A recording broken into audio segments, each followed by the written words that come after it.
Mari belajar kebenaran Alkitab bersama konsep How and Serve People.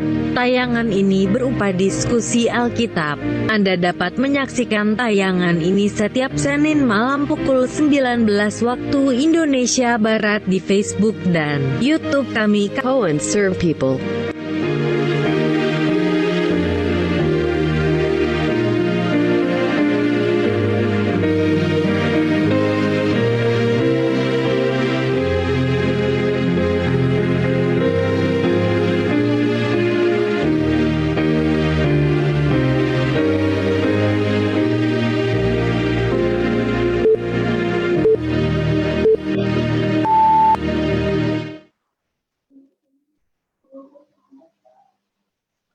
Baik, Shalom, selamat malam untuk sahabat konsep, Bapak, Ibu, Saudara-saudara yang menyaksikan siaran pada malam hari ini. Terima kasih sudah boleh bergabung lagi bertemu dalam diskusi Alkitab Live bersama konsep How and Serve People.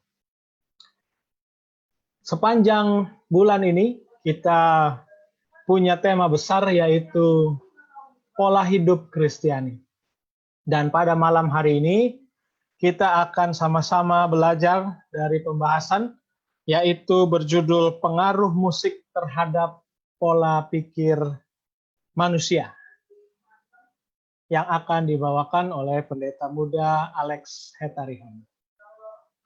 Sebelum kita melangkah lebih jauh, kami mengundang pendeta Edwin Pasaribu, boleh memimpin kita di dalam doa buka. Baik, mari kita sama-sama berdoa. Bapa yang di sorga, terima kasih. Pada malam hari ini kami boleh bertemu kembali di dalam acara konsep belajar Alkitab dengan konsep yang benar. Dan pada malam hari ini, bila mana kami mau mendengarkan nasihat firman Tuhan, lewat akan materi yang akan disampaikan oleh hambamu, pendeta muda Alexander Hetarion, Tuhan akan memberkati hambamu ini, agar firman yang sebentar kami boleh dengarkan, menjadi kekuatan bagi kami, mengubah pola hidup kami untuk meniru akan pola hidup Yesus, sehingga kami boleh sempurna di hadapan Tuhan, dan kami layak untuk masuk ke dalam kerajaan sorga. Memberkati semua perangkat yang kami gunakan, biarlah Tuhan boleh berjalan dengan baik, sehingga firman ini boleh sampai kepada masing-masing kami, baik yang bersama-sama di Zoom meeting ini, begitu juga dengan sahabat-sahabat konsep yang menonton lewat akan YouTube dan juga Facebook. Biarlah kami boleh mendapatkan jaringan yang baik, sehingga kami boleh mengikutinya dengan baik, dan kami boleh bertumbuh dalam iman. Kami akan serahkan acara ini ke dalam tangan Tuhan, biarlah Tuhan yang menuntun dan memelihara akan jalannya acara ini. Dan ampuni kami Tuhan dari segala dosa pelanggaran kami, karena kami berdoa di dalam nama Yesus Juru Penebus kami. Amin. Amin. Terima kasih banyak Pendeta Edwin Pasaribu. Baiklah sahabat konsep, malam hari ini topik yang dibawakan adalah pengaruh musik terhadap pola pikir manusia. Apakah ada pengaruh musik-musik yang kita dengar kepada pola pikir dan juga tindakan kita? Tentunya sebagai seorang Kristen, kita punya tanggung jawab untuk menjaga pola kehidupan kita. Dan itulah sedikit banyak yang akan kita bahas, diskusikan bersama-sama pada malam hari ini. Dan kembali kami mengingatkan kepada sahabat konsep, Bapak, Ibu, Saudara-saudara yang menyaksikan, untuk boleh memberikan respon ataupun pertanyaan yang bisa kita diskusikan sama-sama. Itu bisa dituliskan di kolom komentar di Facebook ataupun di media sosial lain, sementara saudara menyaksikan diskusi ini. Sehingga setelah presentasi nanti kita boleh sama-sama mendiskusikannya. Pemateri kita malam hari ini, Pendeta Muda Alexander Hetarion, menamatkan pendidikannya dari Universitas Advent Indonesia, dan saat ini dipercayakan oleh Tuhan melayani di daerah Jawa kawasan tengah di daerah Salatiga. Tanpa berlama-lama lagi, saya akan berikan waktu ini kepada Pendeta Muda Alexander Hetarihon untuk boleh menyampaikan materinya yang pastinya akan jadi berkat dan kekuatan untuk kita semua. Silahkan Pak Pendeta.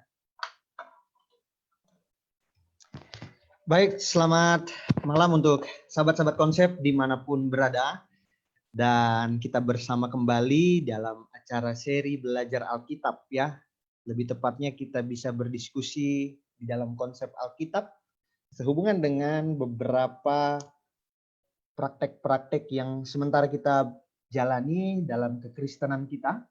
Dan sudah barang tentu kita bersyukur oleh karena saya tidak sendiri, saudara, ini banyak pakar-pakar Alkitab ya, dan teristimewa kami selalu bersyukur walaupun kami sudah lulus tapi dosen kami masih setia menemani kami. Terima kasih Sir yang selalu boleh hadir bersama-sama dengan kami, mengarahkan kalau kami kepleset-pleset kata-katanya ya.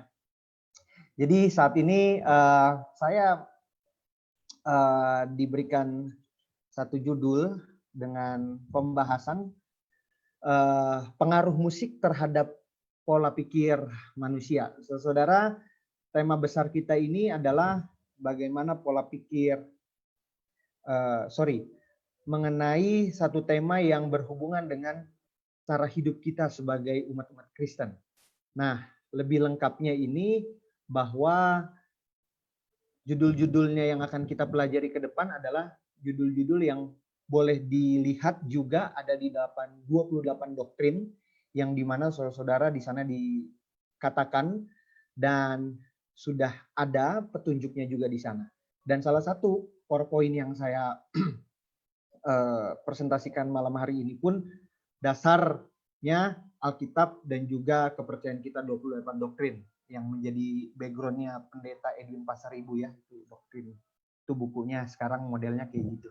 Kalau dulu mungkin berbeda tapi isinya sama. Saudara, saya mendahului dari presentasi ini berbicara seperti ini. Dalam hidup kita tidak terlepas dengan sebuah suara atau nada yang kita akan dengarkan. Sebagai manusia kita sering mendengarkan suara yang berada di sekeliling kita. Contohnya seperti suara kicauan burung, saudara tidak bisa menahan itu. Suara angin, saudara juga tidak bisa menahan itu. Dan suara yang dihasilkan dari alat musik ataupun dari penyanyi. Oleh sebab itu saat ini kita akan menjelaskan bagaimana dampak dari musik bisa membuat pola pikir seseorang akan terbentuk. Nah, tujuannya adalah untuk membuka cara pandang yang benar sehubungan dengan musik yang mempengaruhi cara berpikir kehidupan kita sehari-hari. Dan nantinya akan membentuk karakter kita. Jadi saya mencoba mengawali bahwa sesuatu yang diulang-ulang maka itu akan membentuk pola pikir kita dan bahkan akan juga menjadi sebuah karakter bagi kita. Nah, teristimewa mengenai musik yang saudara dan saya suka dengarkan. Pertanyaan yang muncul dari poin presentasi saya, maka saya batasi dengan pertanyaan ini. Jadi presentasi saya akan boleh berpacunya kepada pertanyaan ini untuk dijawab dan akan nantinya disimpulkan. Jadi pertanyaan ini akan nanti disimpulkan sesuai dengan pertanyaan ini.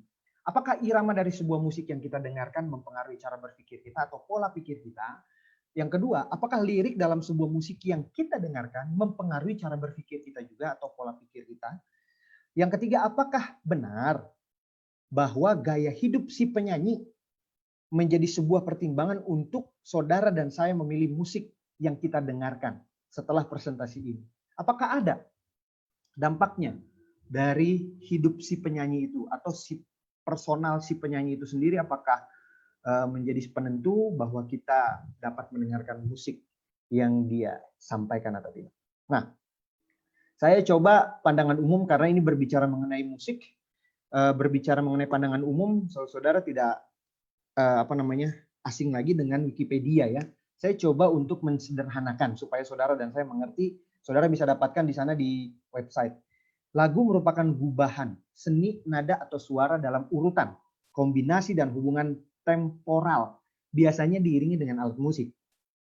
Untuk menghasilkan gubahan musik yang mempunyai kesatuan dan kesinambungan, mengandung irama. Nah, Dan ragam nada atau suara yang berirama itu disebut dengan lagu. Nah, lagu dapat dinyanyikan secara solo, bisa duet, bisa trio, atau dalam beramai-ramai yang kita sebut choir.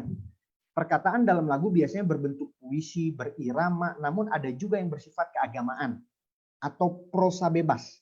Lagu dapat dikategorikan pada banyak jenis, bergantung kepada ukuran yang digunakan. Nanti kita akan lihat jenis-jenis lagu ya. Nyanyian adalah syair yang dilafalkan. Nah, ini definisi dari Wikipedia. Sesuai nada, ritme, birama, dan melodi tertentu hingga membentuk harmonisasi. Nyanyian yang sering juga disebut sebagai lagu berarti gubahan seni, nada, atau suara dalam urutan, kombinasi, dan hubungan temporal yang tadi disampaikan. Yang dapat diiringi oleh musik. Jadi, kita bisa katakan bahwa lagu itu harus ada iramanya, harus ada orangnya yang bernyanyi, harus juga ada harmonisasi di sana dikatakan. Dengan satu kombinasi melodi, harmoni, dan ritme.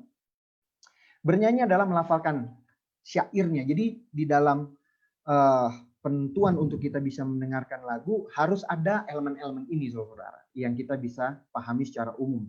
Saya pikir kita semua mengetahui.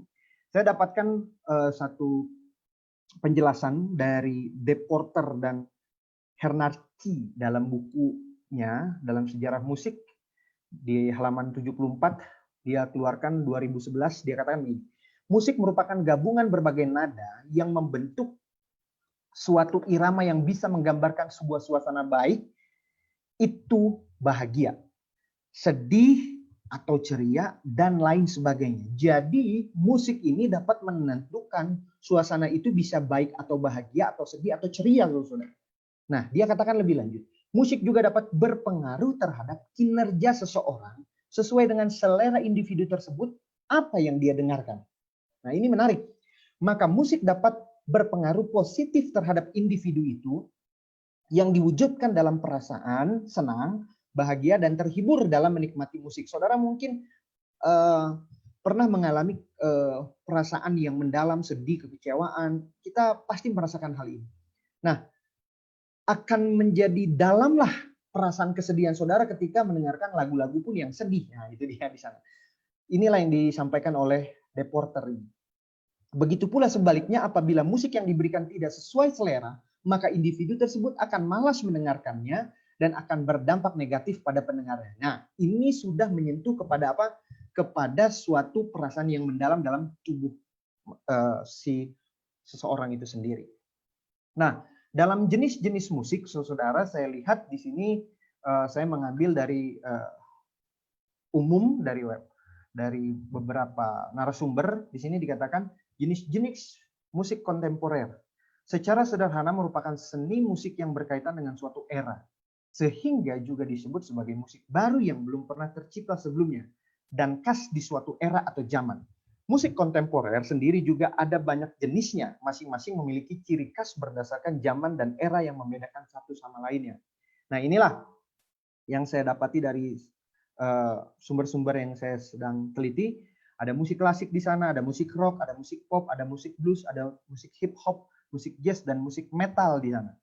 Musik jenis-jenis musik kontemporer yang saya dapatkan secara umum. Nah, Daryono Sutoyo mengatakan, guru besar UNS Solo, melakukan penelitian pada tahun 1981. Dia mengatakan tentang kontribusi musik, yaitu menstimulasi otak. Mengatakan bahwa pendidikan kesenian penting diajarkan mulai dari tingkat sekolah dasar SD, agar peserta didik sejak dini memperoleh stimulasi yang seimbang antara belahan otak kiri dan belahan otak kanan. Nah, ini sudah berbicara mengenai kepada fungsi daripada musik itu yang diteliti oleh Daryono Sutoyo ini dalam bukunya ya. Tadi saya sudah sampaikan mengenai sejarah musik. Bila mereka mampu menggunakan musik kedua, belahan otaknya secara seimbang, maka mereka apabila mereka dewasa akan menjadi manusia yang berpikir logis dan intuitif, sekaligus cerdas, kreatif, jujur, dan tajam perasaannya. Nah, ini saudara-saudara perlu dicermati ini. Ini memang kutipan dari orang yang bukan Advent, tapi dia menuliskan karena dia mengerti guru besar bagaimana organ tubuh kita dia bisa pahami ya dalam itu, karena guru besar biologi di UNS. Dia bilang akan ada dampaknya di kemudian hari musik itu. Nah, lebih lanjut dikatakan pengaruh musik kepada pola pikir, kita sudah masuk di sini. Dalam bukunya saya kembali katakan dalam Deporter ini, karena beliau adalah pakar musik di sana. Deporter dan Hernak yang mengatakan bahwa dalam situasi otak kiri sedang bekerja, seperti mempelajari suatu situasi baru, musik akan membangkitkan reaksi otak kanan yang intuitif dan kreatif sehingga masuk dapat dipadukan dengan keseluruhan proses. Otak kanan cenderung untuk terganggu selama rapat, kuliah dan sebagainya yang merupakan penyebab mengapa seorang itu melamun dan memperhatikan pemandangan ketika seorang berniat untuk berkonsentrasi.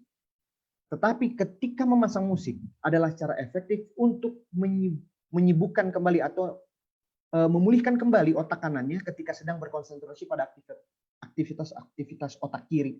Nah, jadi kita tidak terlepas. Jadi saya bisa sampaikan bahwa di sini dikatakan bahwa pengaruh musik itu amat sangat besar pengaruhnya kepada pola pikir ya, pola pikir manusia. Nah, berbicara mengenai musik, tadi saya katakan di dalam pembatasan masalah, maka kita berbicara mengenai irama, saudara di sini ya, sahabat-sahabat konsep. Di sini dikatakan dalam definisi umum. Berdasarkan definisinya, irama adalah gerakan berturut-turut secara teratur, turun naiknya lagu, bunyi dan sebagainya. Yang beraturan adalah ritme. Dengan kata lain, maka ritme menentukan sebuah lagu yang akan diciptakan. Nah, kalau saudara mendengarkan lagu, maka saudara akan dapatkan di sana bahwa lagu itu akan kecenderungannya dia akan kembali kepada nada-nada yang diawali. Yang pertama dia mainkan contoh, dia main dari nada C, dia berangkat ke F, berangkat ke G, maka nanti setelah musik itu telah selesai dimainkan, maka akan kecenderungan balik lagi. Makanya kita selalu dengar ada refren di sana ya. Nah, iramanya seperti itu, makanya berurutan ya. Gerakannya berturut secara teratur, turut-temurut secara teratur. Nah, Martin Gardiner dalam bukunya mengatakan, musik berhasil merangsang pola pikir dan menjadi jembatan bagi pemikir-pemikir yang lebih kompleks. Didukung pula oleh Martin Gardner ini dikatakan, digutung sama Goldman. Di sana dikatakan hasil penelitian mengatakan bahwa seni dan musik dapat membuat para siswa lebih pintar. Musik dapat membantu otak berfokus pada hal yang lain yang dipelajari. Jadi ada hubungan logis antara musik dan matematika. Karena keduanya menyangkut skala yang naik turun, yaitu ketukan dalam musik dan angka dalam matematika. Nah, di sana memang beliau punya research sendiri, penelitian sendiri sehubungan dengan bagaimana mensinkronisasikan pola pikir manusia kepada sesuatu yang didengarkan di luar dari tubuh kita. Nah, dalam bukunya juga Rahasia Kehidupan yang Berbuah, halaman 106, di sana dikatakan bahwa musik yang diiringi hentakan drum yang keras sampai menggelegarkan ke dalam jiwa, ritme lagu yang emosional ataupun irama yang membuai semaunya dapat menggugah perasaan yang salah disalah tafsirkan sebagai sukacita. Sebenarnya mereka alami bukanlah sukacita, melainkan kesenangan. Kesenangan itu datang dari musik yang mereka dengar, dari kesaksian yang didramatisir, atau dari suasana sekelilingnya. Jelaslah yang dialami itu bukanlah sukacita yang timbul karena Roh Kudus sedang bekerja di dalam roh dan jiwa mereka. Sukacita ini disebut sukacita semua. Ini saya ambil dari, tadi saya mengambil dari kutipan-kutipan yang mungkin saya tidak tahu latar belakangnya, tetapi saya ambil dari satu doktor ini, orang Kristen, dia menuliskan bahwa bagaimana dampak musik di sana pun sangat mempengaruhi pola pikir dan juga bisa mempengaruhi emosional kita. Nah, saya coba ambil dasarnya dari bagaimana irama ini dapat atau ritme ini dapat menentukan seseorang itu mempunyai salah fokus ketika dia mendengarkan sesuatu yang salah dalam ritmenya. Saya ambil dalam 1 Korintus pasal 14 ayat 15 di sini dikatakan. Jadi apakah yang harus kubuat? Aku akan berdoa dengan rohku, tetapi aku akan berdoa juga dengan akal budiku. Aku akan menyanyi dan memuji dengan rohku, tetapi aku akan menyanyi dan memuji juga dengan akal budiku. Nah, ini sesuatu yang terjadi dengan Paulus ketika dia punya kehidupan ini, memilih kepada siapakah dia akan pakai rohnya yang bernyanyi atau jiwanya yang kemanusiaan yang bernyanyi. Nah, lebih lanjut dalam konteksnya Ellen White mengatakan dari 1 Korintus pasal yang ke-14 ayat 15 ini dikatakan begini. Saya melihat bahwa semua harus bernyanyi dengan semangat dan dengan pengertian juga. Tuhan tidak senang dengan jargon di bahasa tempo dulunya dan perselisihan. Benar selalu lebih menyenangkan dia daripada salah. Dan semakin dekat umat Tuhan dapat mendekati untuk yang benar. Nyanyian yang harmonis semakin dimuliakan, gereja diuntungkan, dan orang-orang yang tidak percaya terpengaruh secara menguntungkan. Jadi maksudnya begini, dalam 1 Testimoni 146 jilid yang pertama di sana dikatakan bahwa Ellen White mengomentari dari bagaimana Paulus itu punya keaktifan pada waktu dia mau memberikan kehidupannya untuk bernyanyi, dia mau bernyanyi kepada roh yang dilingkupi oleh Roh Kudus. Itulah yang sebenarnya harus. Nah, di sini dikatakan lebih lanjut bahwa betapa pentingnya juga ketika kita bisa berbicara mengenai ritme yang akan mempengaruhi, kita juga bisa melihat bahwa lirik pun mempengaruhi pola pikir daripada si pendengar yang suka mendengarkan musik. Keberadaan musik hampir tidak dapat dipisahkan dari dalam kehidupan manusia, karena musik selain dapat menghibur manusia juga dapat sebagai obat penyembuh kesehatan mental manusia. Mengatakan bahwa pengaruh musik terhadap manusia tergantung pada selera masing-masing individu. Apabila kata-kata, nah ini baik, kata-kata itu yang dimaksud adalah apabila lirik musik yang diberikan sesuai dengan selera individu tersebut, maka musik akan berpengaruh positif terhadap individu itu, yang diwujudkan dalam perasaan senang dan terhibur dalam menikmati musik dan sebaliknya. Apabila musik yang diberikan tidak sesuai dengan individu itu, maka tidak enak didengar. Maka individu itu akan malas mendengarnya. Dengan demikian musik akan berpengaruh negatif pada diri. Hal tersebut sesuai dengan pendapat Mack, yaitu pengaruh musik terhadap manusia tergantung pada selera manusia yang mendengarkannya. Jadi begini, ini saya ambil dari bukunya orang luar. Orang luar menyatakan bahwa bagaimana pengertian bahwa lirik pun dapat mempengaruhi pola pikir, begitu juga dengan kita sebagai orang-orang Kristen ya. Individu kita ini apakah individu yang selaras dengan Roh Kudus, maka ketika kita adalah orang yang punya kehidupan yang selaras dengan Roh Kudus, maka kita akan mendengarkan sesuatu juga yang positif-positif yang akan mengangkat kehidupan kita kepada Tuhan. Nah, ayat yang saya ambil dari dasar ini adalah Filipi 4 ayat yang ke-8. Jadi, akhirnya saudara-saudara, semua yang benar, semua yang mulia, semua yang adil, semua yang suci, semua yang manis, semua yang sedap didengar, semua yang disebut kebajikan dan patut dipuji, pikirkanlah semuanya itu. Berhubungan dengan lirik atau kata-kata, saat kita melihat lirik dari sebuah lagu itu, maka kita harus lihat juga apakah makna teologis di sana disiratkan atau tidak. Nah, sesuatu yang tidak disiratkan atau kecenderungannya melenceng dari kebenaran Alkitab, maka itu harus dipuji, saudara. Harus dipikirkan semuanya itu supaya kita jangan salah. Nah, Bible Commentary kita mengatakan dalam Filipi 4 yang ke-8 begitu. Pikiran yang dimaksud yaitu pertimbangan semua kebajikan ini, biarkan mereka berperan aktif dalam hidup Anda. Jika kita ingin hidup dengan benar, kita harus berpikir dengan benar. Perkembangan karakter Kristen membutuhkan pemikiran yang benar. Karena itu, Paulus menguraikan program aktivitas mental yang konstruktif daripada memikirkan perbedaan dengan orang lain atau mencemaskan kebutuhan sehari-hari. Kita harus melatih pikiran kita pada kebajikan yang positif. Nah, ini dampaknya cukup sangat mengganggu dari pola pikir manusia itu sendiri ya. Nah, yang ketiga adalah menjawab pertanyaan yang terakhir, gaya hidup penyanyi ini apakah mempengaruhi daripada seorang Kristen yang mendengarkan musik. Saya ambil dasarnya dari Matius pasal 7 ayat yang ke-16. Dari buahnya lah kamu akan mengenal mereka.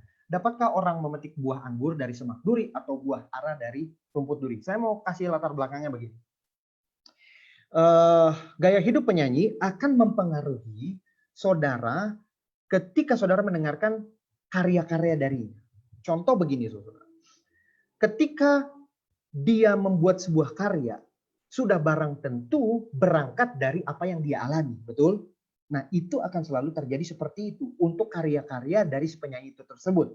Contoh, tidak mungkin orang yang punya latar belakang dari genre berbau rock atau berbau jazz, tapi dia menyanyikan lebih banyak memberikan karya-karya di luar dari apa yang dia dalami. Nah, ini amat sangat jarang. Ya, walaupun ada, tetapi pada umumnya seperti itu.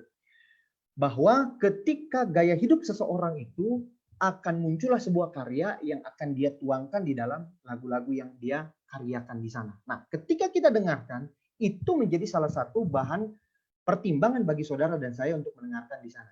Nah, Bible Commentary mengatakan di dalam Matius 7 ayat 16 mengatakan, metafora berubah domba ini secara gambaran ya, yang saya mau kasih katakan bahwa dasarnya tidak sepenuhnya tidak terlindungi adalah dalam kekuasaan mereka untuk mendeteksi serigala melalui sikap dan cara mereka bertindak. Klaim ini menarik yang dikemukakan oleh para nabi palsu. Ini bukanlah bukti dari karakter mereka yang sebenarnya. Kata-kata mereka adil dan profesi yang ditinggikan bukanlah ujian yang sah tentang siapa mereka sebenarnya. Dan mukjizat mereka juga tidak dapat diandalkan. Kata-kata kamu akan mengenal mereka dapat dianggap sebagai janji bahwa domba yang mengetahui suara gembala mereka tidak akan tertipu oleh kata-kata yang adil dari serigala. Mereka benar-benar mengasihi Tuhan dan berserah penuh kepada kehendak-Nya, tidak perlu takut disesatkan jika mereka menaati suara Tuhan yang berbicara kepada jiwa mereka hari demi hari melalui firman-Nya dan melalui nasihat-nasihat yang telah Dia berikan. Di saat ujian besar yang akan datang, hanya mereka yang mengetahui kebenaran dan kasih yang akan aman dari tipuan daya setan. Saya mau kasih katakan begini. Saat si gaya hidup si penyanyi itu menjadi sebuah pertimbangan untuk kita mendengarkan musiknya, maka itu perlu dilihat latar belakang yang saudara akan lihat di sana dari gaya hidup seseorang itu. Karena begini saudara, nggak mungkinlah kita suka dengan sebuah lagu, sedangkan gaya hidup daripada si karya yang membuat karya itu tidak mencerminkan lagu tersebut. Nah, begitu jadinya. Jadi perlu berhati-hati juga di sana. Jadi jenis musik apakah yang punya pengaruh negatif kepada pola pikir dan pola hidup? Dalam 20 bahan doktrin saya mendapatkan di sana, di dalam bab perilaku orang Kristen, bacaan dan musik, saya perlu sampaikan ini. Inilah dasar daripada mengapa saya mengambil presentasi ini. Standar yang tinggi juga diperlukan dalam bidang ini, bacaan dan musik orang Kristen. Musik adalah pemberian Tuhan untuk mengilhami kesucian, agung, dan pikiran yang luhur. Musik yang baik haruslah bermutu tinggi, berbudi luhur. Ini saudara harus paham. Musik yang rendah sebaliknya adalah merusak ritme jiwa serta merendahkan akhlak. Oleh karena itu, para pengikut Kristus hendaklah menjauhi jenis melodi manapun yang berbau jazz dan rock di sana dikatakan. Atau termasuk ke dalam bentuk-bentuk liar. Nah, bentuk-bentuk liar ini nanti saya akan dalami ya. Bentuk-bentuk liar itu seperti apa? Nanti kita akan lihat di sana. Atau menggunakan bahasa yang menyatakan kebodohan atau perasaan-perasaan yang tidak berarti. Hendaklah orang Kristen tidak mendengarkan musik atau melodi yang berarah ke situ. Ini dari 28 doktrin, jelas di sana dikatakan. Bacaan juga, nah ini lirik ya saudara-saudara. Bacaan juga dapat mendatangkan faedah yang sangat banyak. Cukup banyak bahan bacaan yang dapat menghaluskan dan meluangkan pikiran. Namun demikian hanya juga bacaan yang buruk pada umumnya disalut dengan cara yang sangat menarik, akan tetapi merusak pikiran dan moral. Kisah-kisah mengenai petualangan yang liar dan dibumbui dengan moral yang lemah, apakah berbentuk kisah rekaan ataupun berdasarkan kenyataan, tidak layak untuk dibaca umat percaya. Karena pengaruh yang ditimbulkan ialah merendahkan keluhuran budi daripada Tuhan ya. Merendahkan kejujuran dan gaya hidup serta menghalangi perkembangan persatuan dengan Kristus. Nah, inilah dasar kenapa saudara dan saya perlu berhati-hati di sana mendengarkan lagu yang dilantunkan dengan irama, lirik, dan si penyanyi itu sendiri. Karena dampak yang saya cermati di dalam buku atau genre musiknya, dalam buku 28 doktrin ini lebih menspesifikasikan kepada rock dan jazz. Dieter Mack mengatakan, seperti hal dampaknya globalisasi, informasi dan komunikasi terhadap ekonomi membuat suatu produk tertentu begitu dikenal masyarakat. Maka dampak biasanya mereka lebih menyukai musik rock yang mempunyai temperamen kerasa di sana.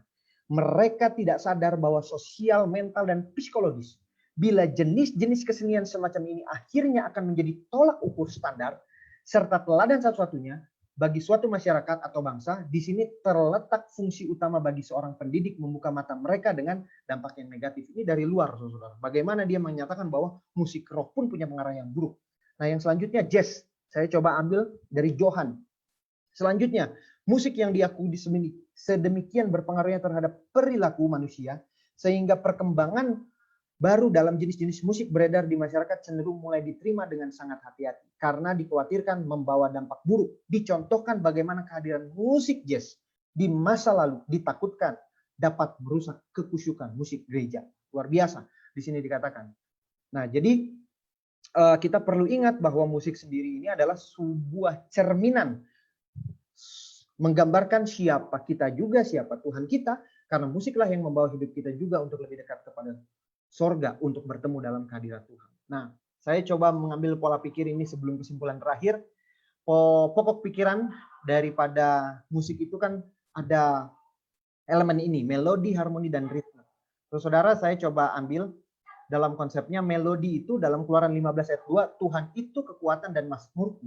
Ia telah menjadi keselamatanku, ia Allahku, kupuji dia. Ialah Bapakku, kuluhurkan dia. Jadi Tuhan kita adalah melodi atau dasar daripada elemen musik itu sendiri atau lagu.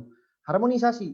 Harmoni, siapakah harmoni? Yesus, karena perpaduan antara Allah dan manusia adalah Yesus. Dan jika kita mau nyanyi lagu Tuhan, kita harus memiliki Yesus. Dan yang terakhir, ritme. Ritme adalah Holy Spirit, Roh Kudus, artinya pergerakan musik yang intonasi. Kejadian 1 ayat 2 di sana dikatakan bahwa telah melayang-layang. Di sana saya coba ambil, di sana melayang-layang arti katanya adalah and Spirit of God move upon the face of the waters.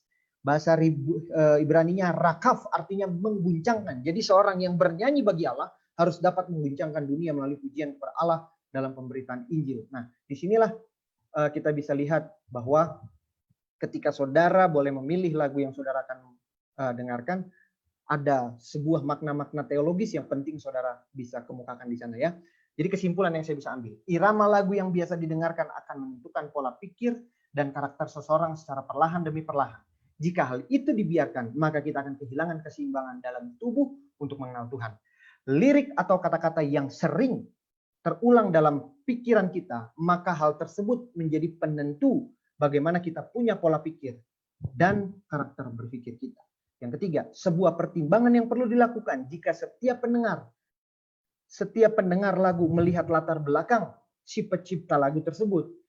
Jika bukan dari seorang yang percaya dan menurut kepada Tuhan, maka percayalah semua karyanya tidak membuat kita lebih dekat kepada Tuhan. Jadi bisa disimpulkan bahwa berhati-hatilah dengan irama, berhati-hati dengan lirik, dan berhati-hati juga dengan latar belakang si penyanyi tersebut. Bagaimana itu akan memberikan saudara memahami musik yang seperti apa yang akan saudara dengarkan di sana. Inilah yang saya bisa sampaikan. Kalau ada pertanyaan saya buka. Mudah-mudahan ini bisa menambah ilmu saudara dan saya juga supaya kita lebih mengerti bagaimana musik yang benar yang perlu kita dengarkan. Tuhan memberkati. Saya kembalikan ke MC. Amin. Amin. Puji Tuhan untuk pekabaran yang dibawakan. Terima kasih Pendeta Alex. Kabaran yang begitu baik. Bagaimana musik sangat amat berpengaruh ya di dalam kehidupan kita sehari-hari. Musik apa yang kita dengar tentunya membawa pengaruh dalam kehidupan kita. Terima kasih banyak Pendeta Alex sudah membawakan materi yang baik bagi kita. Di waktu ini kembali saya ingin menyapa saudara-saudara, Bapak Ibu, sahabat konsep yang menyaksikan langsung dari Facebook. Terima kasih sudah meluangkan waktu untuk menyaksikan malam hari ini. Dan bila mana ada pertanyaan, ada tanggapan, hal yang ingin didiskusikan, silahkan tuliskan di kolom komentar supaya kita boleh bacakan itu dan jadi pembahasan kita bersama. Baik, malam hari ini ada beberapa pertanyaan seperti yang sudah masuk. Saya akan dibantu Pendeta Adrian dan Pendeta Edwin. Adakah pertanyaan yang sudah masuk? Baik, ada pertanyaan yang masuk. Di sini ada 2 pertanyaan. Ada 2 pertanyaan.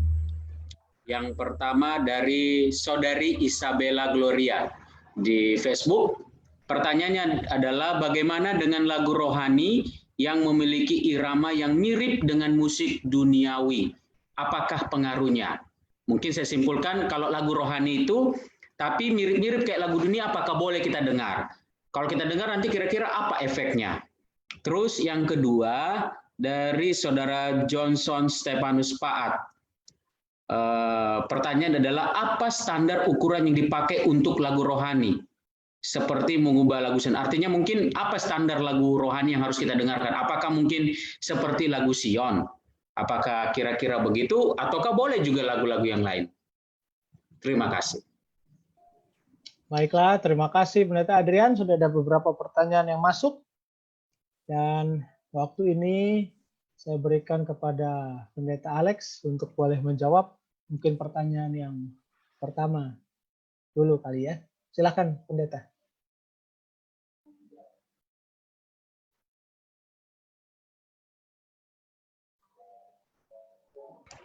Pendeta Alex boleh di-unmute. Ini terima kasih untuk sahabat konsep yang selalu nonton ya. Mudah-mudahan bukan karena Pendeta Maropapa nonton terus beliau ya. Jadi yang sebenarnya harus menjawab ini Pendeta Maropapa ya. Tapi sebelumnya saya yang akan menjawab ya. Nanti Pendeta Maropapa yang akan tambahkan di sana. Jadi pertanyaannya, bagaimana dengan lagu rohani yang memiliki irama yang mirip dengan musik duniawi? Apakah pengaruhnya? Terima kasih. Nah, saya mau kasih katakan begini. Kalau berbicara mengenai irama, maka kita akan berbicara mengenai sinkronisasi irama tersebut dengan tubuh kita ya, contohnya begitu ya. Nah, kita akan berangkat dulu menanyakan dasar irama yang seperti apa yang cocok untuk kita dengarkan, kan begitu. Maka nanti dengan otomatis irama yang mirip itu saudara nanti yang akan tentukan di sana apakah bisa didengarkan atau tidak. Jadi begini.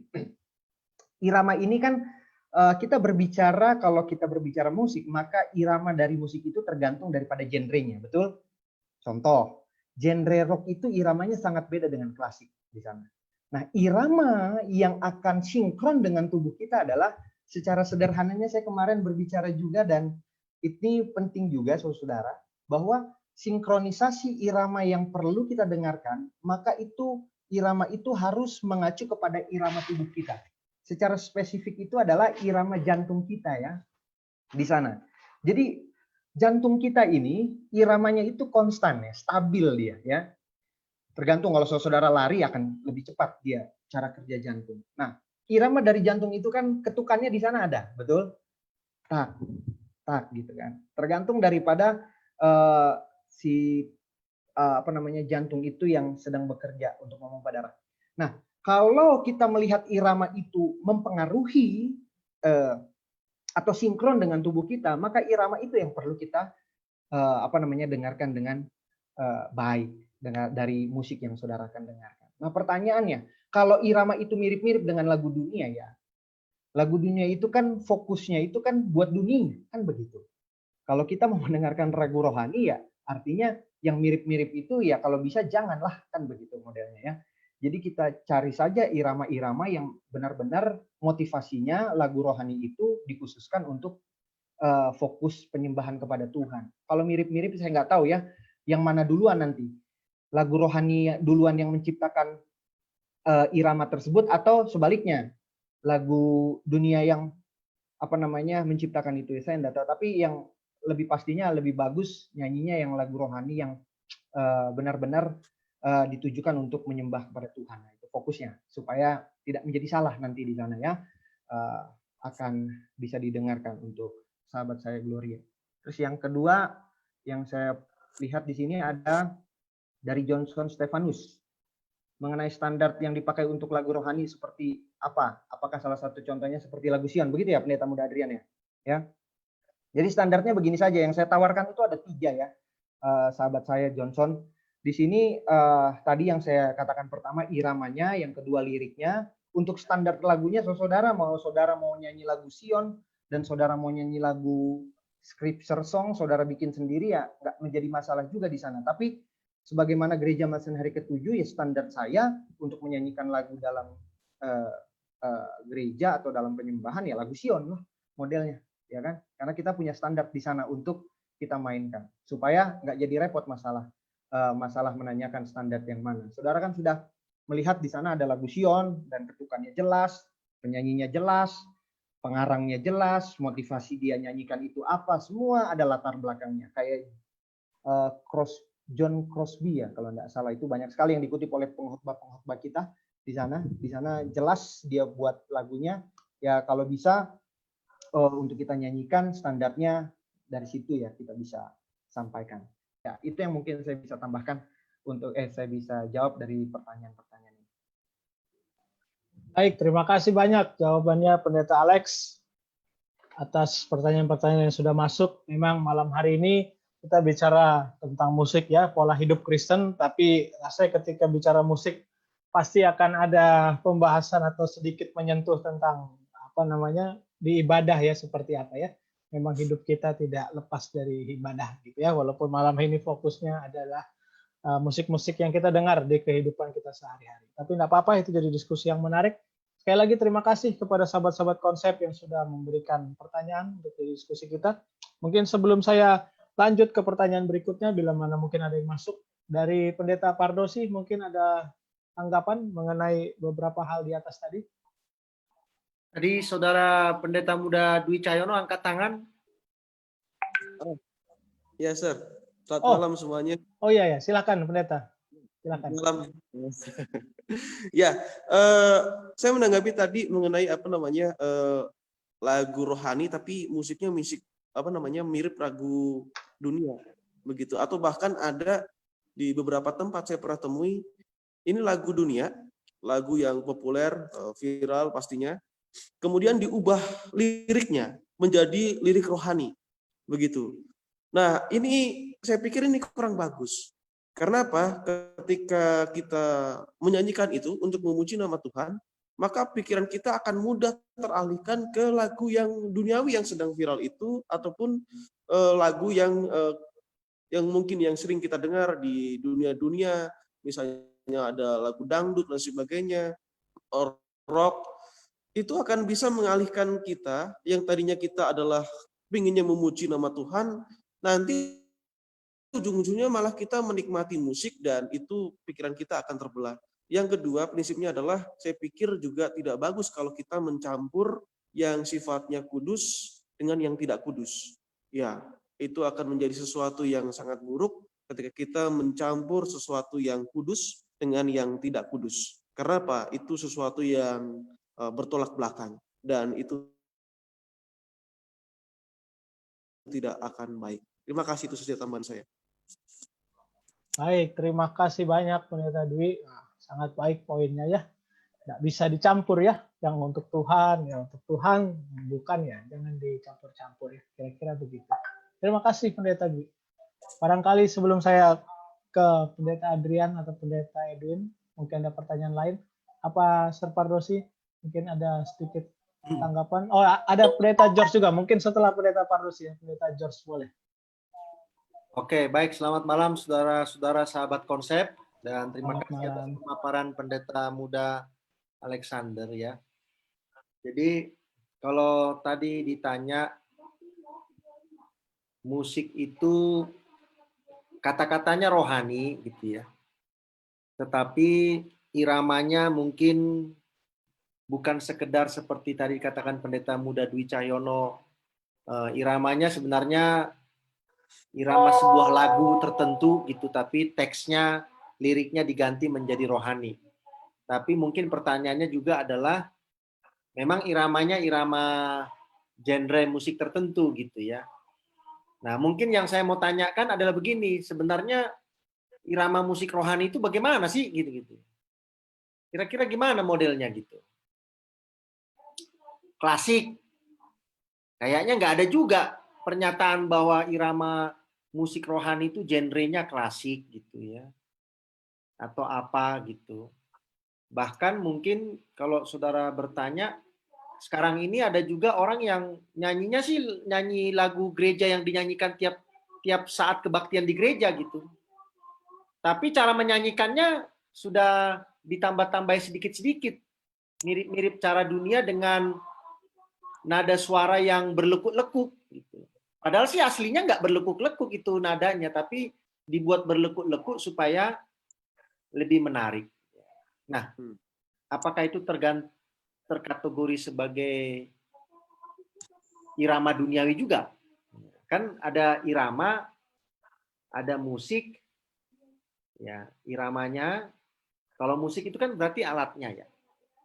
Kalau dibilang sebenarnya alat musik gereja itu apa sih gitu? Oh, piano gitu. Piano itu dipakai juga di dunia sana juga, sama juga dipakai juga itu. Oh, alat musik gereja ini itu gitar. Nah, gitar dipakai juga di luar sana gitu. Jadi sebenarnya ini adalah yang pertama, kita yang harus punya sebuah standar pribadi. Ya. Karena kalau kita mau mencari sebenarnya irama musik gereja itu sebenarnya apa sih? Saya sampai sekarang nggak ketemu tuh apa tuh iramanya yang sebenarnya itu. Ada orang bilang oh klasik gitu ya. Kayaknya lagu pujian yang di gereja itu yang terbitan tahun abad 18-19 itu kayaknya cuman polos-polos aja gitu, nggak ada klasik yang muter-muter nadanya keriting-keriting semua gitu. Tapi ketika dia dibuat sebuah lagu yang sudah dikompos dengan apik, barulah dia berliuk-liuk nadanya itu sehingga muncullah musik tipe genre klasik. Jadi tadi sudah dikatakan pemapar kita ini, hal yang pertama itu adalah kata-katanya. Kalaupun itu lagu gereja atau lagu rohani, kata-katanya itu sesuai Alkitab atau tidak? Karena kalau saudara nyanyikan itu, berarti kan saudara sedang mengimani kata-kata yang ada di lagu itu. Sementara kata-katanya tidak sesuai dengan Alkitab. Kan itu sangat mendasar. Nah, kalau saudara menyanyikan lagu-lagu atau irama-irama kata-katanya, tadi dikatakan kutipan itu rendah, ya kata-katanya justru isinya kejahatan. Nah, kalau kita nyanyikan itu kan berarti ya kita seperti mengiyakan kan gitu. Nah, itu sebabnya penting. Lalu yang kedua, tadi ada kutipannya itu. Kadang-kadang orang yang mendengarkan musik yang iramanya gembira, senang, itu sebenarnya tidak mendapatkan sukacita, hanya kesenangan aja. Kesenangan itu sebentar gitu. Setelah musiknya habis ya habis. Sementara hidup kita ini kan untuk mendapatkan apa? Sebuah sukacita. Sukacita itu datangnya dari dalam. Ya, hasil hubungan kita dengan Tuhan. Jadi bukan sekedar mencari sebuah kesenangan gitu. Kita bisa saja mendengarkan lagu rohani dan akhirnya senang. Tapi belum tentu saudara merasakan apa? Sukacita. Ini perlu dipahami baik-baik. Boleh saja saudara mendengarkan lagu rohani, tapi lagu rohaninya itu hanya menyentuh kesenangan saudara. Tidak menyentuh sukacita saudara. Dan itu berpengaruh dari liriknya, berpengaruh juga dari iramanya, jenis musiknya. Memang kalau jenis musiknya itu, beatnya itu agak cepat, itu menimbulkan sukacita. Sukacitanya hanya kesenangan sebenarnya, bukan sukacita yang sejati. Nah, jadi tergantung saudara lah mau mencari sekedar kesenangan yang sesaat atau mencari sukacita yang dalam. Ada orang-orang yang mendengarkan lagu-lagu yang menyentuh hati, ya lagu rohani sampai menangis. Ya. Ya, tapi setelah menangis terus gimana ya? Kayaknya ya nggak ada apa-apa ya balik lagi lah gitu ya. Ya. Jadi jangan lupa loh, irama itu bisa mempengaruhi orang. Ya. Dan itu sudah banyak penelitiannya. Ya. Orang-orang yang mendengarkan irama yang kalem, ya hidupnya jadi tenang. Orang yang mendengarkan irama yang agak keras, maka hidupnya pun akan apa? Mudah bergejolak. Ya, itu kan penelitiannya sudah banyak. Saudara tinggal cek saja di internet, saudara akan dapat. Terima kasih. Amin, amin. Terima kasih Pendeta Pardosi. Memang yang perlu digarisbawahi ya. Kita dengar musik-musik seperti itu, memang kita dapat kesenangannya. Tapi kesenangan itu ya sesaat. Itu sebabnya selalu mau cari musik gitu terus supaya senang-senang terus. Tetapi sesungguhnya kita butuh sukacita ya, sukacita gantinya hanya kesenangan sesaat. Kira-kira seperti itu. Terima kasih Pendeta Pardosi. Tadi ada Pendeta George Tambobolon, mungkin mau menambahkan, berbagi. Silahkan Pendeta. Ya, selamat malam buat kita semuanya Selamat malam. dan pemirsa. Jadi saya lebih kepada pertanyaan ya dari menambahkan, karena ada sedikit yang membuat canggung dari presentasi yang disampaikan. Yang pertama itu ini perihal lagu rohani ya. Nah, sama sih dengan bagian awal pembukaan dari statement Sir Pardosi. Sebenarnya yang dibilang lagu rohani itu seperti apa? Karena ada beberapa penjabaran. Pertama ada irama, ritme, lirik, bahkan bagian akhir ada dimunculkan melodi. Tentu saya punya keterbatasan sebenarnya untuk menarik ini semua. Adakah satu kajian perihal presentasi dalam musik rohani, dalam artian pengaruh ritmenya seperti apa, melodinya seperti apa? Karena ada beberapa pemikir menyatakan kalau dia ritmenya sangat dominan sampai ambil bagian begitu penting, maka ada yang katakan itu kurang tepat, ataupun melodinya. Bahkan kalau ada yang katakan kalau di gereja bagus yang melodi, ambil yang melodinya dia punya sekian, itu sangat bagus. Tentunya ini kan nanti akan merujuk kepada satu referensi terhadap musik yang bisa digunakan dalam artian aliran musik. Nah, memang ada di dalam kita punya buku penuntun di dalam peribadahan itu disebut memang rock dan jazz ya, karena memang karena memang ini musik yang memang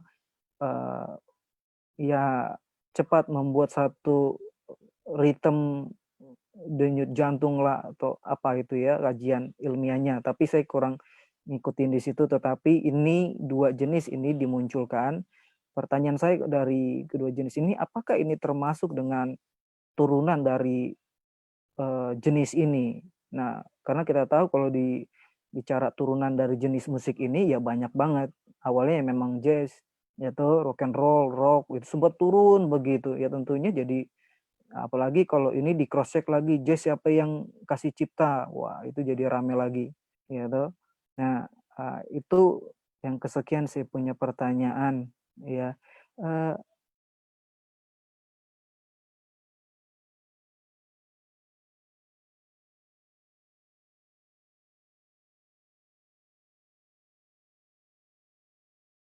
pun nggak disinggung perihal lagu gereja ya, karena kalau saya lihat sih kalau lagu rohani itu lebih kepada hal umum ya. Tapi kalau ngomong ke gereja ya itu sudah ada kesepakatan gereja untuk memilih jenis musik ini. Apalagi kalau kita lihat kita punya lagu tema di tahun ini untuk lagu sebelum khotbah temukan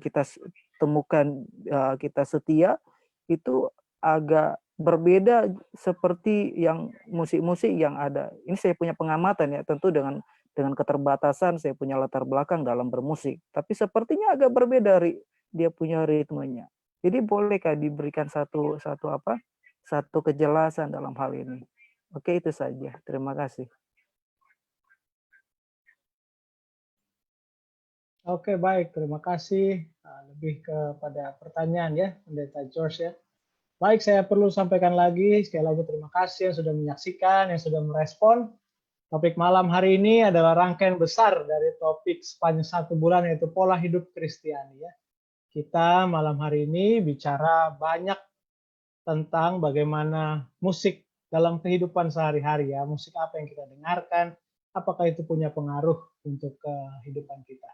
Tapi memang ketika bicara musik, kita selalu relate itu ke ibadah ya, jadi itu sebabnya banyak pertanyaan tentang musik di ibadah itu sendiri ya, yang mungkin tujuan utamanya bukan pembahasan malam ini. Tapi it's okay, nggak masalah, terima kasih sudah merespon semuanya. Saya berikan lagi kepada Pendeta Alex bila mana mungkin ada mau menanggapi pertanyaan dari Pendeta George tadi ya tentang musik di ibadah, ataupun dari teman-teman yang lain atau dari Sir Pardosi. Sebelum nanti kita ke Pendeta Adrian bila mana mungkin ada pertanyaan atau respon di Facebook yang boleh kita diskusikan bahas bersama. Silakan Pendeta Alex bila mana mungkin ada respon. Terima kasih. Silakan. Bingung-bingung Pendeta Regi ini ya. Oke, dari banyak memang tadi yang benar dikatakan kita dan yang Sir sudah sampaikan dan Pendeta Milton sampaikan dan juga Pendeta George sampaikan, memang dalam memilih dasar daripada irama yang benar untuk masuk di dalam gereja ataupun dalam penyembahan dan ibadah ini memang kajiannya perlu lebih dalam ke sana. Apalagi yang tadi disampaikan ketika iramanya telah ditemukan mungkin sudah dapat standarnya di sana, nanti boleh beralih kepada liriknya dan lebih kepada ke penciptanya, maka di sana akan lebih panjang lagi nih presentasi, begitu ya Pendeta George. Jadi memang dalam membatasi batasan masalah ini memang tadi yang saya sampaikan sesuai dengan MC, saya belum mengkaji lebih dalam sehubungan dengan irama penyembahan ini atau ibadah yang penting di sana yang perlu kita soroti, ya itu mungkin di pertemuan berikutnya yang saya bisa sampaikan supaya kita bisa tahu pasti irama yang sebenarnya yang seperti apa yang saya bisa sampaikan. Tadi saya hanya menganalisis dari bukan teologi, dari sisi kesehatan saja Pendeta George. Karena di sana yang tadi saya sampaikan bagaimana detak jantung kita ini iramanya sudah seperti itu, maka akan bisa berterima dengan musik-musik yang ketukan lagu atau irama lagunya yang tidak asing ya dengan organ tubuh kita ini. Ya mungkin yang saya bisa lihat di sana mengenai kesehatannya saja. Tapi makna teologis lebih dalamnya, standar irama seperti apanya ya mungkin nanti saya akan kaji lebih dalam, karena kalaupun saya menjawab sekarang nggak ketemu juga jawabannya, atau mungkin teman-teman yang lain punya jawaban, ya saya minta untuk bisa boleh menjawab, atau Pendeta Pardosi. Terima kasih. Baik, terima kasih Pendeta Alex. Ya, terima kasih banyak untuk responnya.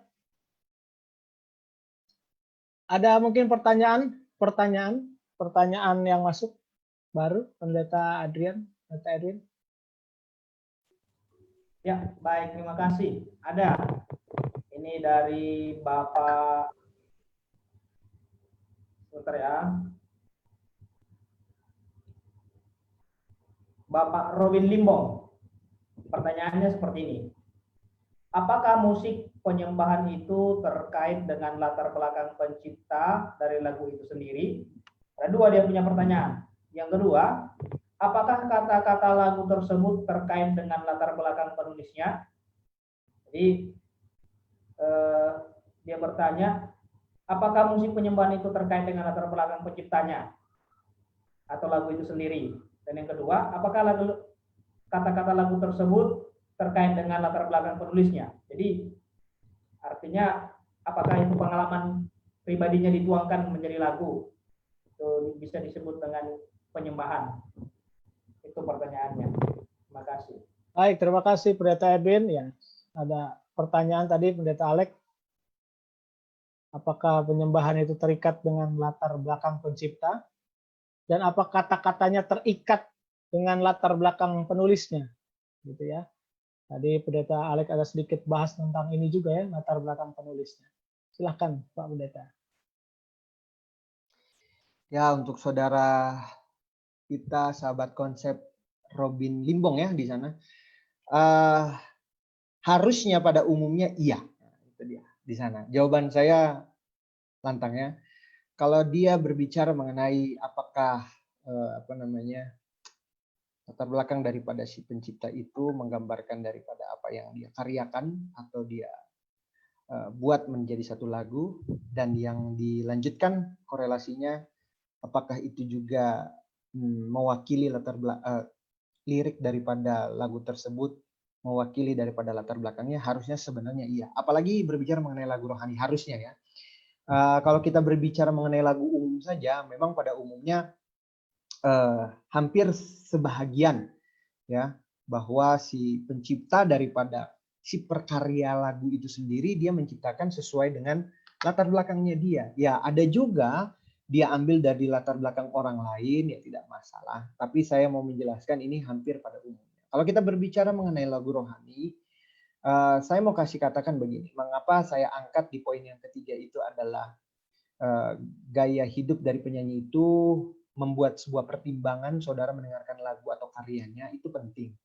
Karena tidak mungkin seorang yang menyampaikan lagu pujian kepada Allah, cara hidupnya dia harusnya selaras dengan apa yang diciptakan, seharusnya kan begitu, ya kan? Ini ibarat kata lagu ini kan bisa jadi salah satu faktor, salah satu kesamaan pada waktu saudara khotbah, ya saudara harusnya hidup sesuai dengan apa yang saudara khotbahkan. Ya kurang lebihnya juga seperti itu kalau rohaninya. Ya saya bisa memahaminya seperti itu.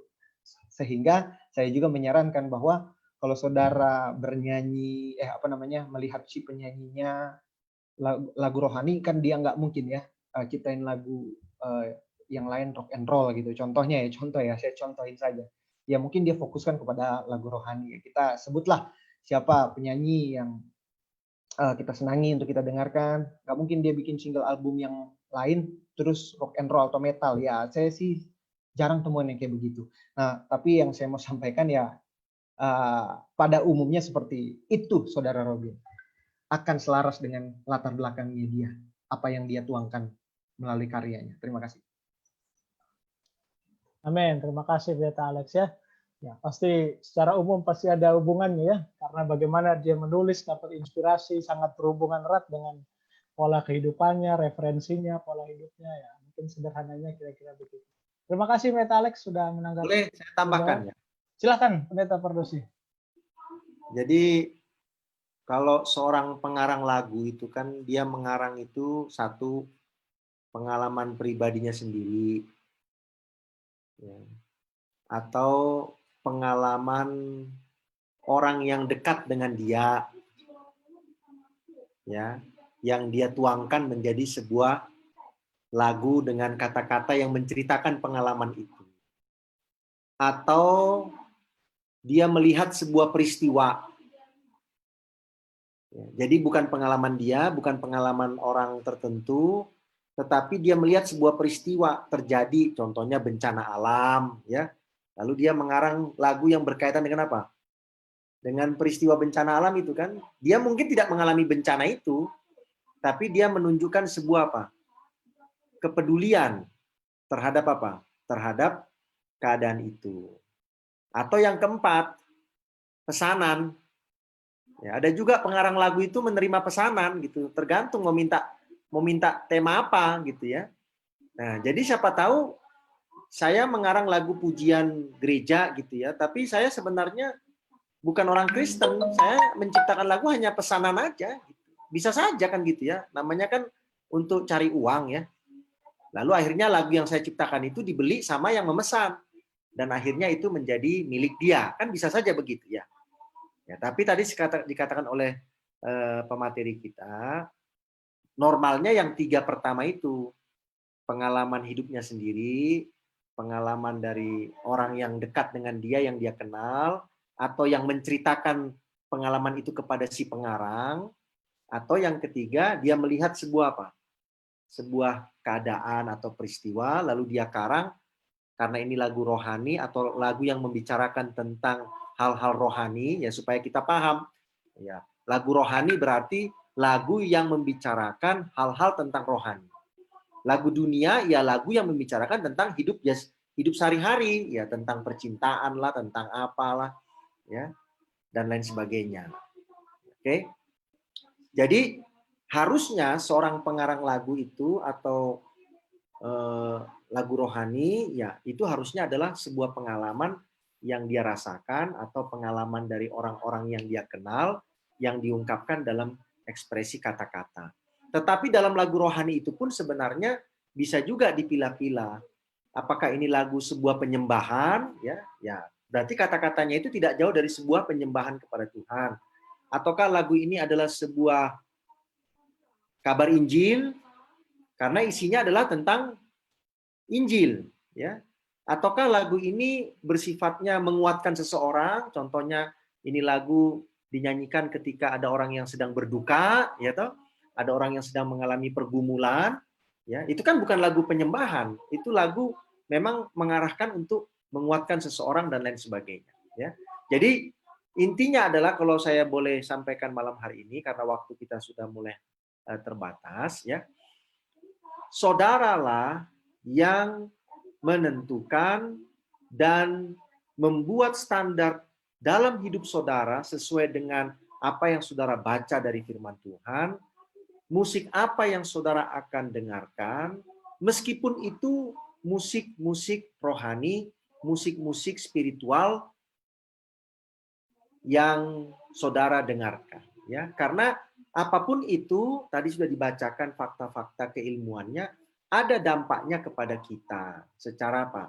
Secara perilaku. Kalau terus-menerus apa? Didengarkan, diulang-ulangi dan lain sebagainya, ya. Nah, yang kedua adalah supaya sekalian closing statement saya sebelum nanti pemateri, ya. Musik itu diciptakan Tuhan awalnya adalah untuk memuji, menyembah Tuhan, ya. Kan awalnya itu.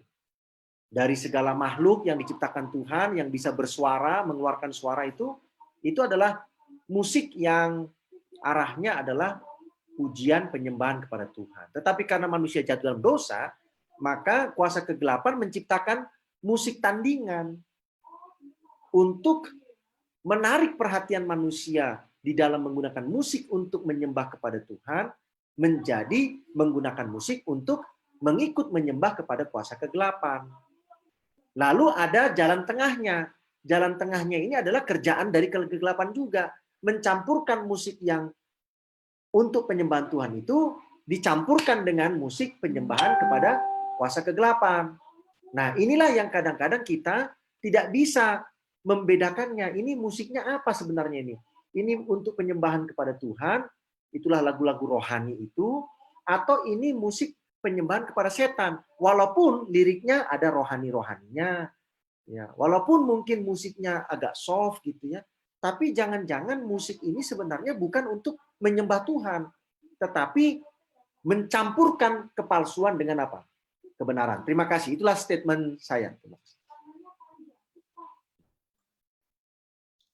Baik, terima kasih banyak Pendeta Pardosi untuk respon dan juga penjelasannya. Apakah ada lagi pertanyaan yang masuk dari teman-teman di media sosial? Mungkin saya mau tambahkan. Oh, silakan.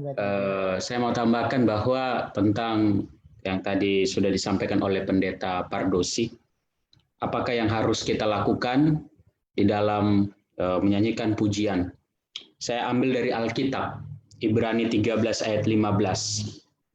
Ibrani 13 ayat 15 berkata, sebab itu marilah kita oleh Dia senantiasa mempersembahkan korban syukur kepada Allah, yaitu ucapan bibir memuliakan namanya.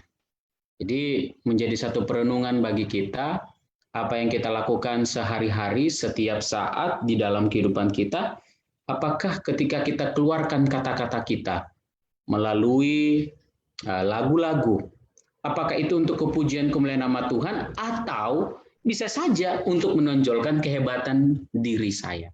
Nah, ini hati-hati, walaupun itu lagunya lagu rohani, tapi ketika kita nyanyikan dengan cara untuk menunjukkan kemampuan saya, kehebatan saya, kita harus berhati-hati karena setan pun bisa menggunakan kita untuk jatuh di dalam dosa. Jadi pada intinya adalah bahwa biarlah ucapan-ucapan bibir kita, setiap apa yang kita lakukan, itu hanya untuk menjadi kepujian kemuliaan nama Tuhan. Walaupun ada juga lagu-lagu dunia yang mungkin boleh kita dengarkan. Contoh, lagu kebangsaan Indonesia Raya. Ya kan? Itu kan lagu dunia. Tapi itu adalah bentuk ekspresi kita bersyukur, kita senang bahwa negara kita ini apa? Sudah merdeka. Atau mungkin ada lagu-lagu daerah, lagu bahasa Batak, bahasa Jawa, ya, atau bahasa-bahasa dari daerah timur, tapi bahasa-bahasa memotivasi kita untuk semangat di dalam kehidupan kita. Boleh kita menyanyikan, tapi hati-hati jangan sampai musik-musik dunia bisa membuat kita jauh daripada Tuhan. Jadi kita perlu berhati-hati. Terima kasih. Baik, terima kasih Pendeta Adrian untuk respon tambahannya. Adakah lagi sebelum kita akan closing statement Pendeta Alex? Ada lagi mungkin dari sahabat? Ya, saya dikit, Pastor. Silahkan Pendeta Abi. Saya merasa ini sangat menarik sekali, tetapi sekali lagi kita katakan di awal bahwa mungkin kita tidak bisa jawab semua pertanyaan dengan sangat sempurna, karena kita pun masih dalam proses belajar. Saya pribadi pun begitu ya. Tapi inilah proses belajar itu. Salah satunya mengenai musik. Saya pernah dengar satu ungkapan begini. Tidak semua musik sekuler itu buruk. Dan tidak semua musik yang katanya musik rohani itu baik. Jadi betul apa yang dikatakan oleh beberapa teman-teman termasuk Sir, bahwa banyak aspek di seluruh kehidupan kita ini berkaitan dengan musik. Ya, sekularisme, terus musik-musik nasional, musik-musik daerah, bahkan penyembah-penyembah setan pun menggunakan musik juga gitu. Jadi memang dalam konotasi yang baik, dalam konotasi yang buruk, musik pun sangat berkaitan. Makanya kita ambil judul ini, bagaimana musik mempengaruhi pola pikir, karena kita di kehidupan kita sehari-hari selalu ditemui dengan musik, ya. Termasuk penyembahan-penyembahan kepada setan pun menggunakan musik gitu. Ya, kalau saudara-saudara lihat, mohon maaf ini ya, kalau ada yang jelas-jelas dukun-dukun santet kah atau penyembah-penyembah berhala, mereka pun menggunakan apa? Menggunakan musik. Jadi memang ya sekali lagi saya bilang bahwa kita tidak bisa menjawab sempurna sesuai dengan keinginan saudara-saudara semua, tetapi yang mau kita pelajari adalah beberapa prinsip-prinsip yang harus kita pahami, kita ketahui bersama bahwa jangan sampai apa yang kita dengarkan itu mempengaruhi pikiran kita ke arah yang negatif. Ini secara tidak sengaja, saya cerita sedikit aja ya. Saya pernah dalam satu perjalanan, di bus, dalam 10 jam perjalanan, kurang lebih ya, naik bus, dan musik yang didengarkan adalah musik dangdut. Saya mau nggak mau dalam bus itu, dengerin itu musik terus gitu. Saya nggak bisa tutup kuping saya untuk tidak dengarkan itu. Jadi mau nggak mau selalu saya dengar kata-katanya, iramanya. Bahkan kalau zaman-zaman sekarang kan apa istilahnya, remix gitu ya, ada DJ-nya segala macam. Saudara-saudara tahu, selesai saya dari bus itu, saya sampai ke tujuan, dengan tidak sengaja saya menyanyikan itu dari mulut saya gitu. Dengan tidak sengaja, tiba-tiba lagi diam gitu, terus saya nyanyikan lagu yang saya dengarkan selama 10 jam itu dalam bus. Bayangkanlah itu, artinya itu pasti sangat mempengaruhi apa? Mempengaruhi pola pikir kita, pola pikir saya secara pribadi. Dan betul ketika kita menyanyikannya dan mungkin menyukainya, secara tidak sengaja kita mengiyakan isi lagu itu, mengiyakan apa yang ada dalam lagu itu. Nah, jadi seperti Filipi 4 ayat 8 tadi, kita masukkanlah ke dalam pikiran kita semua yang baik, yang benar, dan segala macamnya. Karena kembali lagi, apakah itu memuliakan Tuhan atau tidak? Mungkin itu tambahan dari saya. Terima kasih. Baik, terima kasih banyak Pendeta Abi. Terima kasih untuk responnya. Baiklah, waktu yang akhir ini kita berikan kepada Pendeta Alexander untuk menyampaikan closing statement-nya. Silahkan Pak Pendeta. Baik, terima kasih Pendeta Mudariki. Dari closing statement yang saya mau sampaikan, saudara, dari presentasi saya ini,